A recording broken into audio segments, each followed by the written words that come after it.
And this can be, viewed, come back and view it again later if you want. We'll put it up on the YouTube channel. Um, Tonight, what I wanted to do is kind of go over the leader guide.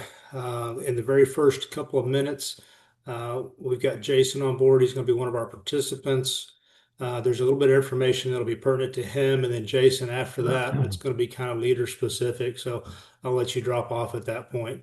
And you can enjoy the rest of your evening and watch the soccer game that are going on. So, hey, Mitch. We just started, so didn't miss anything. But you should each one of you have a leader guide in front of you. I'm going to kind of flip through mine. I can share pages out of it, Corey, so that you can kind of see what we're doing as well, or you can just kind of listen in and go from there. But again, the first couple of minutes here are really more about kind of why we're doing this. And so let me get this pulled up here and then kind of who it pertains to. I'm going to see if I can get, um,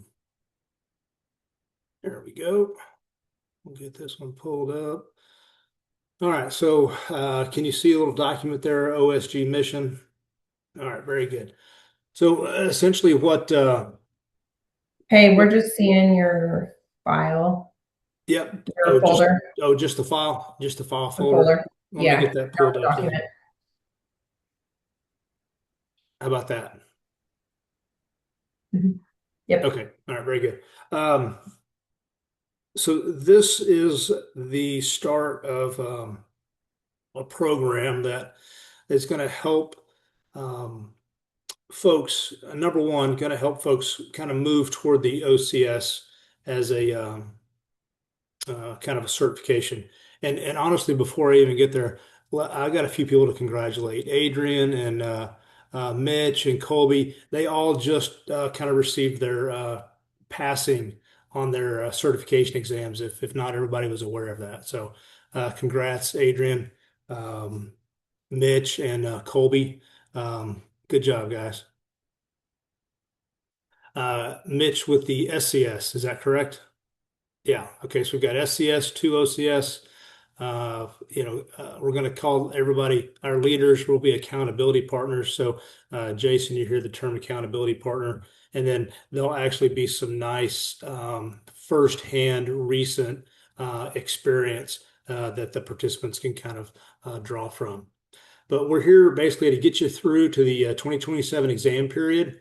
We want you to be able to take stuff away from what you're studying and apply it Monday morning so that you're looking at this material in a way that's going to change how you treat, that's going to change how you approach things. And that's going to be one of the keys. And then kind of have a no ghosting policy for not only the leaders, but also the participants. We're going to show up, we're going to be professional, and we're just going to hold everybody to that same standard so that everybody gets the benefit of what we're doing. That is kind of the first document. Let me see if I can get to another one here, open it up. This is going to be more about the application summary itself and some important dates for participants. If we look at kind of what we've done so far, we've gotten all the information out. We're obviously here meeting now. We've got an application window that opened back in May. And so for participants, you could start at that point um, filling out your application, documenting your hours, and making sure that you meet all the recommendations or requirements to actually take the test. And then if you get that in by July 31st, you actually save $100 on the application itself. So important date there, July 31st is the end of early bird. Final application date there, exam fee deadline there, and then this residency completion proof, really what that tells us is that if we get people, not if, we will get people all the way through this, and the people that are the leaders, our accountability partners, that helps set them up to then help in the next phase, which is going to be development of a residency program. And so we are using this as a kind of a proof, if you will, or a way to uh, prove out people's credentials that they've taught and they've helped people kind of achieve a goal.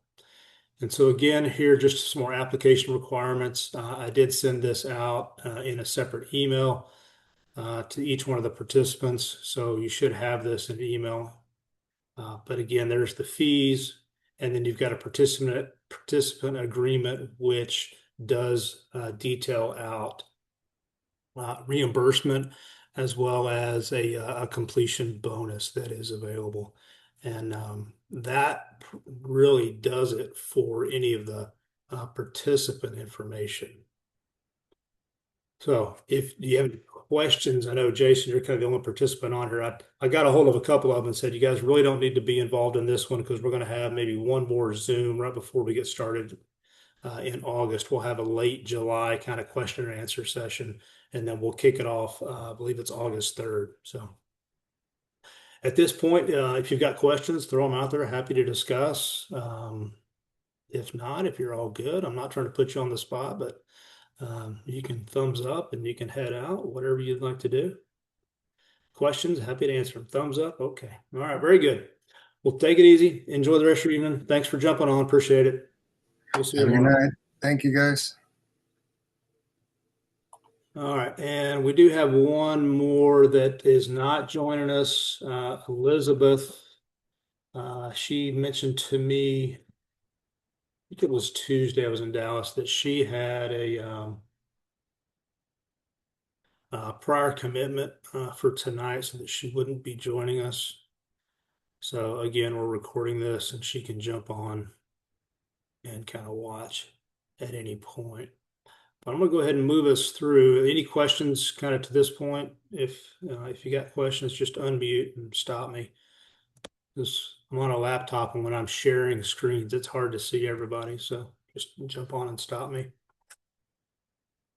I am on now the orthopedic study group expectations and schedule page of your manual. So if you want to kind of flip over to that, you can see what we're talking about as our accountability standard. We're going to have a series of 12 meetings over 24 weeks. And what I'm going to do is ask you to sign up for 6 of those at a minimum. For each one of those meetings, you will be paid a stipend of $100. So you get roughly $50 an hour. If you're breaking it down, you get an hour of kind of, hey, I need to kind of just look at the material for tonight time. You're paid for that, as well as showing up to the meeting for the 45 minutes to an hour that it's going to take for this meeting. So you're being paid for both of those times. And I put this manual together to really kind of decrease the anxiety that's going to go along with what am I doing and how am I going to help these people, so that we've got this guide that's just going to kind of help you out. And so all you really have to do is just kind of brush up, make sure that you know where things are. And so I've already put kind of, like sticky notes in mine. If I were to have put tabs in this thing from Staples when I bound it, it would have cost another $100 probably. So I didn't put tabs. I figured we could use sticky notes. But you can sticky note a few of the areas and then be able to kind of get to them quickly. So here we go, looking at kind of the accountability standard. We're going to have a no-show policy, essentially attendance in these things. If you're one of the accountability partners and you can't make it, you must find somebody to take your spot. And so we can have a text chain. We can get each other's phone numbers. You can call them. You can text. I don't care how you do it, but you've got to find a replacement. In the unusual circumstance that something comes up, you find yourself in the emergency room at whatever time, and you just can't call. Um, I guess we can kind of come to that when we get there. But essentially, ghosting a session is a failure of professional leadership, and at this point, we're going to kind of just move past that and just say, let's make the meetings that you sign up for. We're going to be able to use clinical practice guidelines as kind of the uh, basis for most of our discussions. We're going to try to ground everything in those CPGs, and so that we are able to then bring back any questions or clinicians from the participants where they have drifted off topic, or or what about this, or I saw a video on this, or how would you approach this kind of one-off, really unusual scenario? We're going to try to bring it back with using the CPGs. And I've got some other little topics that we can kind of talk about how to bring people back. We're going to be looking at the current concepts, the fifth edition.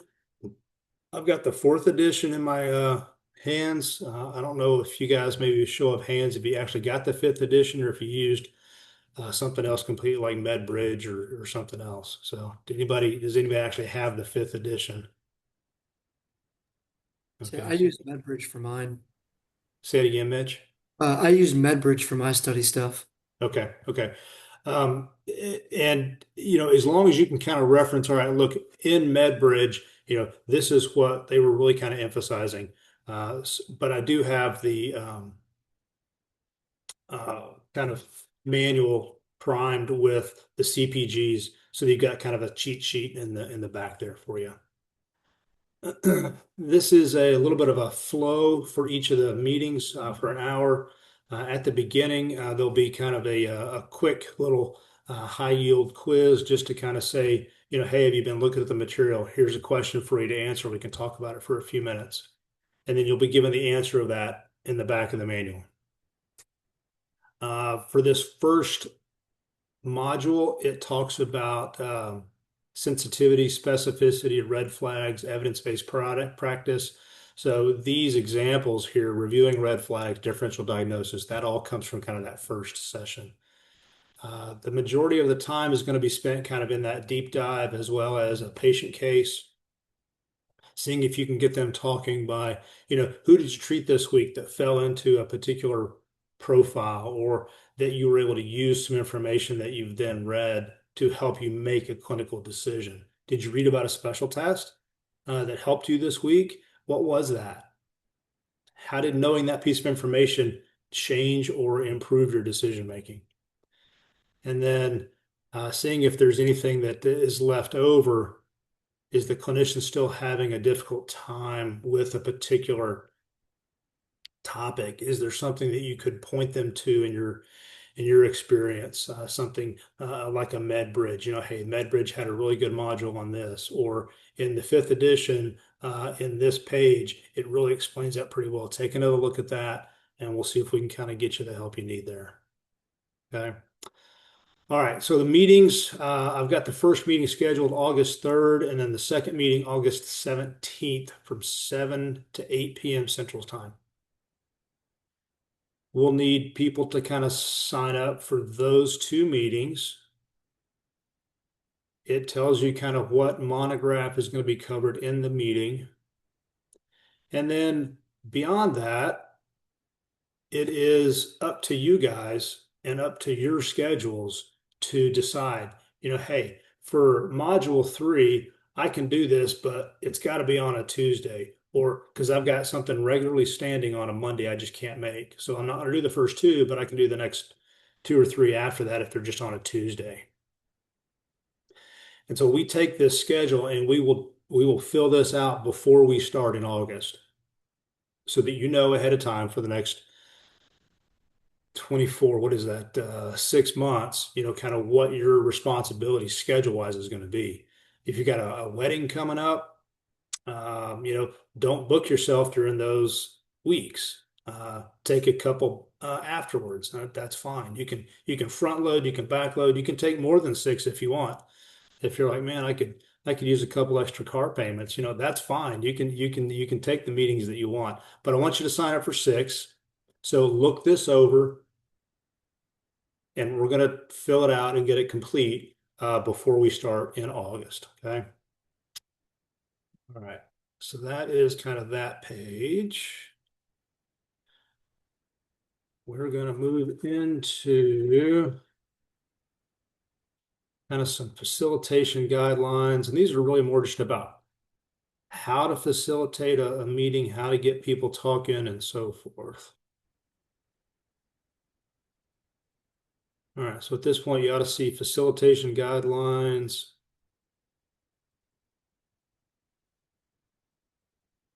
And I guess this brings up a question. We're doing all this by Zoom. So first of all, if you don't have access to Zoom, you'll need to let me know. And we can probably solve that. That would be kind of a Corey help question. The only one I think that may have the extended access that allows you to schedule longer than the 40 minutes would be Colby. Colby, do you have a Zoom account that you set meetings up? I don't have the paid account, so I can get that. We could no. We'll add you. Okay.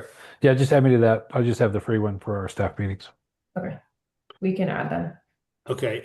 And And then I then guess what I'm thinking at this point would be we can I can make the Zoom link meetings and invite everybody to that kind of calendar meeting.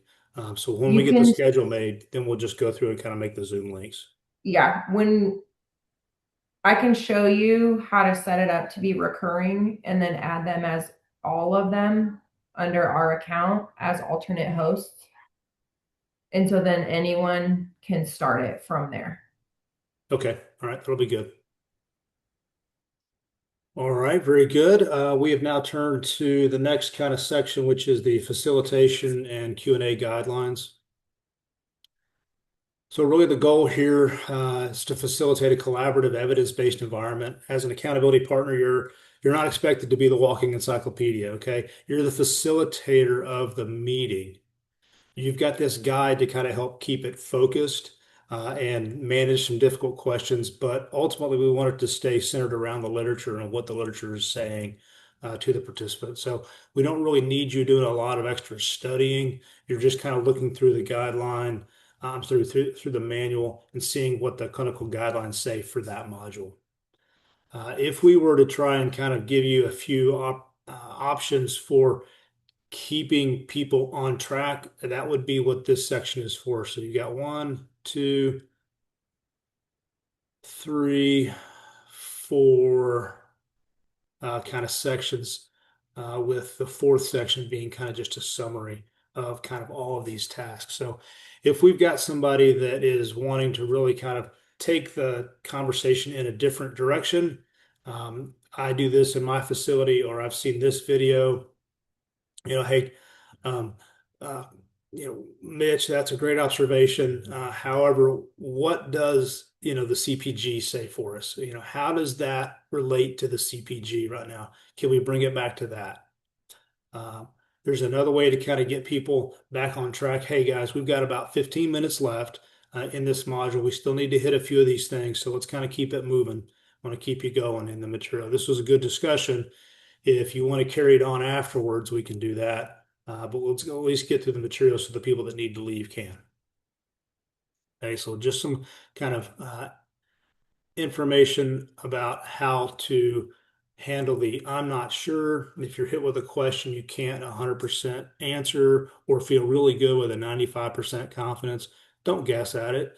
It's better just to kind of, say, look, that's a really intricate point. If we look at the models, if we look at the ICF, if we look at the CPGs, what do they say about that?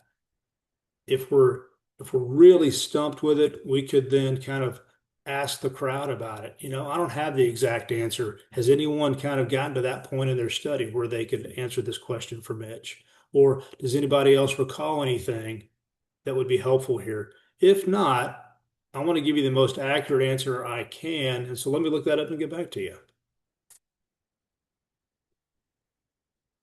That does a couple of things. It kind of takes you off the hook from knowing everything. But then also as a leader, as an instructor, as a teacher, it gives you credibility because you're upfront with the participants saying, look, I don't know everything. I'm not pretending to know everything. And that's a really good question. I'm going to have to either think on how I would respond to it, or I'm going to have to go look up some additional material so I can give you a better answer. And I found that most of the time, the students, the participants, they would be just fine with that type of an answer, rather than you trying to hem and haw and kind of halfway give them an answer. Because at this point in your career, you can tell when somebody's kind of BSing you on something, right? I mean, you can tell. So don't try to, you know, fake your way through it. There's a couple other things there, kind of some facilitation pieces. We really just talked about the parking lot. Kind of test logic. You can remind the group the OCS has often asks for the most correct answer. So if you're looking at a CPG, what is the grade A recommendation? Or another way to keep the conversation going is kind of the why. Somebody just jumps out there with a real quick answer, and you're like, hey, that's a great answer, but how'd you get there? What information that you had helped you give me that answer? And so those are ways to kind of keep it going, kind of bring it back if it runs off the rails, how to kind of tell somebody, look, I'm not sure, let me get you the answer. Or even if you've got, one person that's kind of dominating the conversation, you can call out somebody else and go, look, I'd like to hear what, Corey has to say on this or what Colby has to say on this.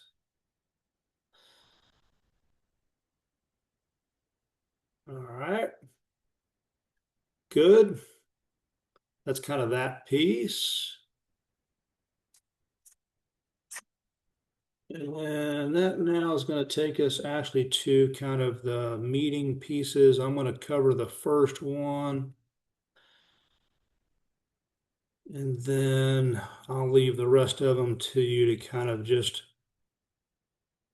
look at in a similar manner.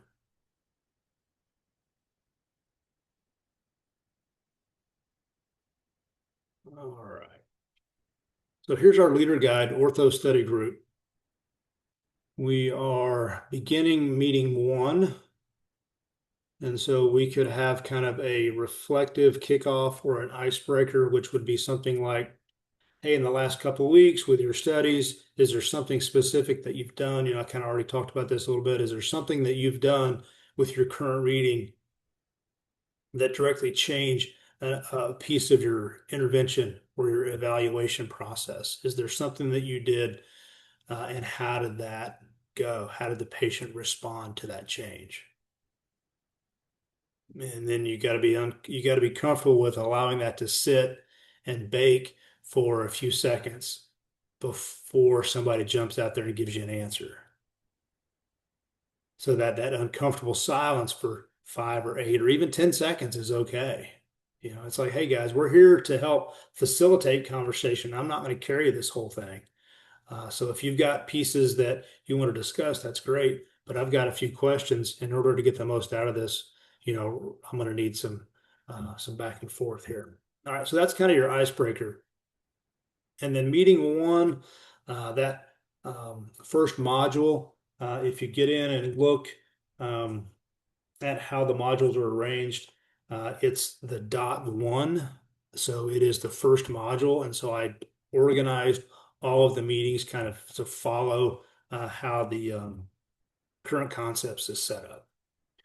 So the first thing there is a stumper for the participants. The next thing is a accountability partner discussion bank. These are some sample questions that you could hit them with if conversation is tough or if they don't have anything really to talk about. You could use these to kind of get the question going, question answer going. Here is an OCS style practice question. This is not directly from the OCS test. It is just that style of a question. And then there's a case focus kind of question that you would try to wrap things up. So you can use these sparingly. You can see if you can get some conversation going, and maybe every couple of minutes you got to throw one of these discussion bank questions out there to kind of keep it going. All right, so that's the first meeting. The rest of the meetings are labeled and flow just the same way. We're going to forward or go all the way to the leader guide answer key next.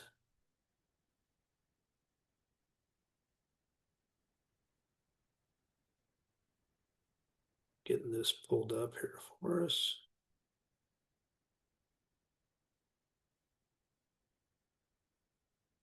Okay, and so the leader guide answer key looks like this, and this is where I put one of my sticky notes just so I can get to it quick.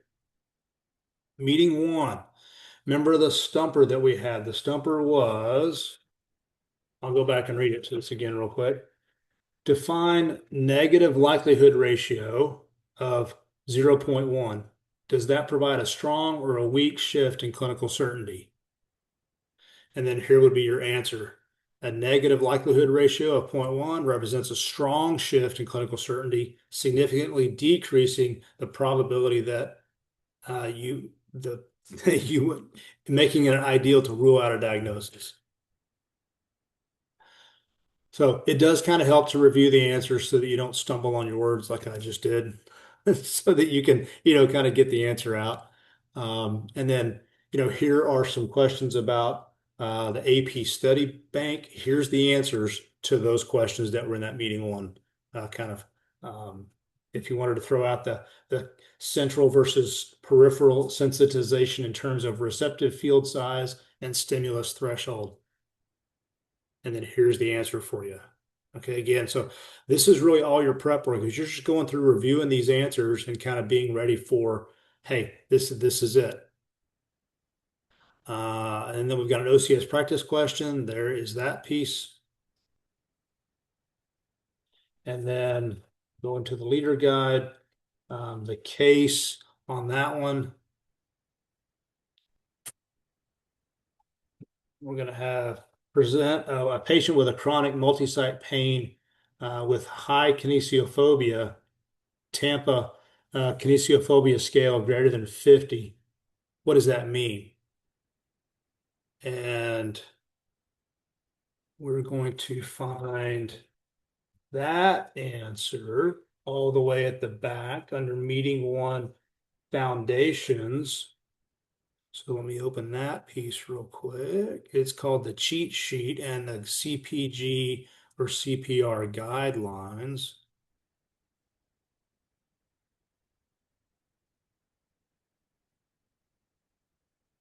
And so it looks like this clinical guidelines sheet. I put another sticky on that one. And so this is kind of a summary of recommendations. It's designed for you guys to be able to kind of quickly review the most recently published guidelines and clinical prediction rules. It serves as a high-level reference. It's not a substitute for the patient's own study. So don't kind of just give them the answer and then go, okay, you got it. Make them go back and find the answer to that question if they can't come up with it themselves. But then here's kind of where you would find the clinical prediction rule for the case study question. Okay, so just kind of pull back out for a second.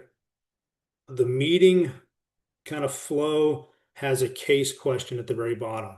That case question is going to be in this CPG CPR cheat sheet. The rest of the answers are in kind of the answer key, which is the section prior to this. So the cases are going to kind of pull from the CPGs, CPRs. And so you'll have to come back here to this section to kind of find that answer. So take a few minutes over the next, couple of weeks, kind of familiarize yourself with how a meeting would flow. And if you've got questions, we can talk about it before we actually get to the first one. And so if we then look at this piece right here, Tampa scale, kinesiophobia, the tool tells you what it is, and then it gives you the answer. A score of greater than 37 is the threshold for high kinesiophobia. Our case was somebody who had chronic multi-site pain with a score greater than 50. And so you could then kind of, well, what do you think about that? How do you think that's going to impact your ability to rehabilitate this person? And you can kind of have a little bit of a case discussion there. Okay. All right, and then it gives you kind of the CPG, CPRs for cervical spine, and so on, and go through all the meetings to kind of give you those pieces of information. All right, that is really kind of taking you through the manual front to back.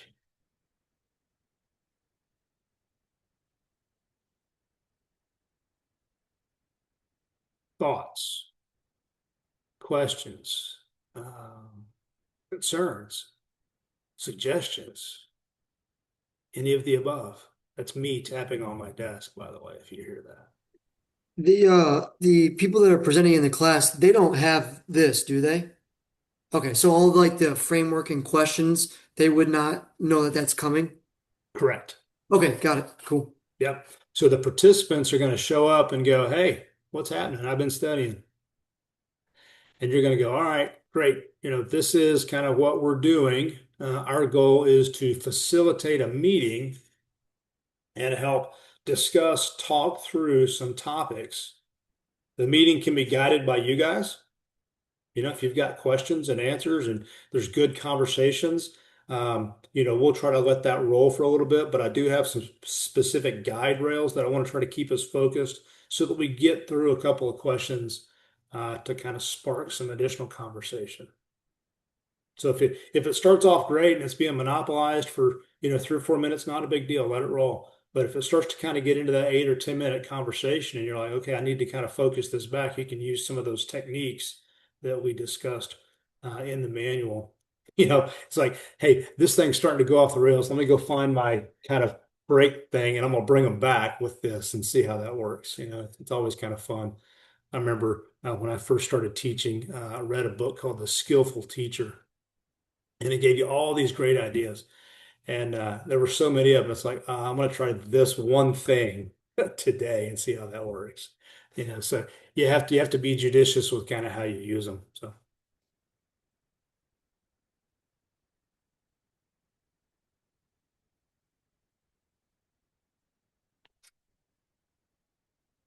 okie doke. Not hearing too many more questions. I will make a note to do the Zoom kind of piece and get with all you guys on how we do that. Have you run a meeting through Zoom? I'm going to look at each one of you, kind of Adrian, Mitch, Colby. I'm pretty sure you have. Yeah. Mitch, have not. Adrian, run a meeting through Zoom. Okay. So once we kind of get the Zoom links kind of stuff set up, then what we can do is do a little tutorial on how to manipulate the screen, share, open files, record, do those kinds of things that are basic to Zoom so that you've got kind of a working knowledge of it. And I can I can kind of do that. We'll get that set up before August. So, and then just in case anybody is wondering, there's four of you. Elizabeth, Liz is not here. She told me she had a prior commitment, but it'll between the four of you guys and gal, y'all will be conducting the meetings. Okay.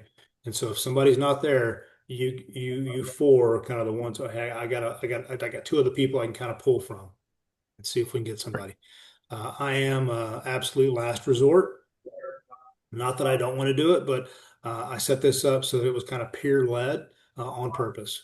So I really appreciate what you guys are doing, stepping up, volunteering at first, and now we've gotten the stipend approved, actually being paid to do this thing to kind of help your fellow therapists. So I appreciate you being a leader, and thank you very much.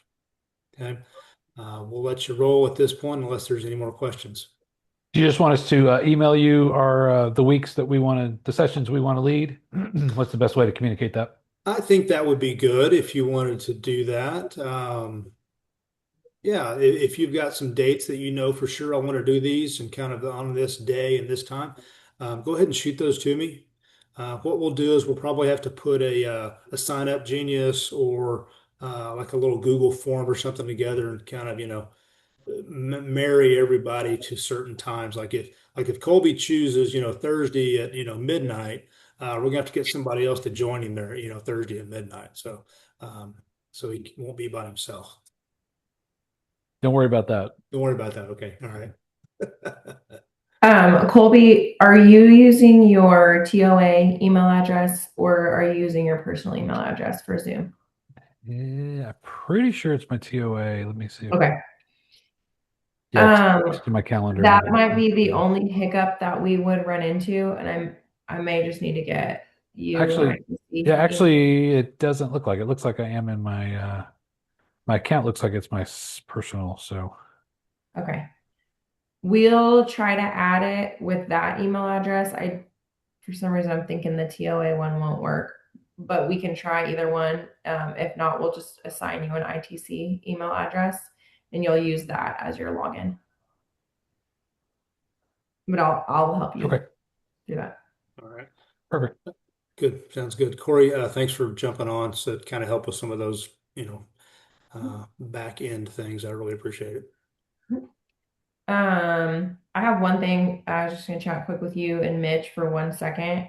Whenever you're finished, you can Okay. cut the Yep. recording off and All done. I'm going to turn recording off.